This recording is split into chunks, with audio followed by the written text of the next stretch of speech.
மகர ராசி மகர லக்னத்துக்காரங்க ஜாதகத்துல 11ஆம் அதிபதியான செவ்வாய் குடும்பாதிபதி சனியை விட 7ஆம் அதிபதி சந்திரனை விட அதிக வலிமையில இருக்காரு. அப்படின்னா அவங்களுக்கு வாழ்க்கை துணைவு எப்படி அமைவாங்க? அந்த மாதிரி இருக்கும்போது செவ்வாய் இவங்களுக்கு பலமா நல்லா இவங்க ஜாதகத்துல இருந்துச்சுன்னா இவங்களுக்கு அமைகிற வாழ்க்கை துணை புதுமை விரும்பியாக இருப்பாங்க. செவ்வாய் புதுமை விரும்பி, பெண்ணாக இருந்தாலும் சரி ஆண்களை போல மகர ராசிக்காரங்க ஆண் அவங்களுக்கு அமையக்கூடிய பெண்ணை அமைஞ்சிடுறாங்க. வாழ்க்கை துணை பெண்ணை தானே அமையணும். அப்ப ஆண் மகர ராசி மகர ஆண்களுக்கு அமையும் வாழ்க்கை துணைவி ஒரு ஆம்பளையை போல தைரியமா இருப்பாங்க. அந்த தைரியத்தை யார் தராரு? நம்பால் செவ்வாய்.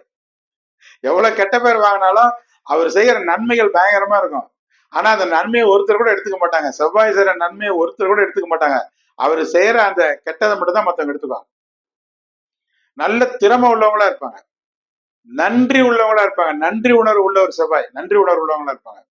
அந்த குடும்பம் மொத்தத்தையும் தன்னுடைய நிர்வாகத்துல, அந்த நிர்வாகம் கட்டுப்பாட்டுல, நிர்வாக கட்டுப்பாடுனா அது செவ்வாய். ஆனா இந்த காலத்துல யார் கட்டுப்பாட்டுல இருக்க விரும்புறாங்க? டிபெண்டா இருந்தவங்க இண்டிபெண்டா விட்டுட்டு ஓடுறதான் பாக்குறாங்க. அப்ப இவங்களை குறை சொல்லதான் பார்ப்பாங்க.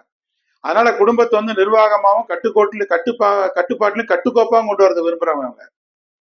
அதே சமயத்தில் இரக்க சுபாவமா உடையவங்க, பொறுமைசாலிங்க, கடமை உணர்ச்சி மிக்கவங்க, சந்தர்ப்ப சூழ்நிலைக்கு தகுந்தாற்போல தன்னை மாற்றி அமைத்துக் கொள்ளக்கூடிய தன்மை உடையவங்க, கடின உழைப்பாளுங்க, குறிப்பா கை தேர்ந்த சமையல்காரங்க, விருந்துவங்களை விரும்பக்கூடியவங்க.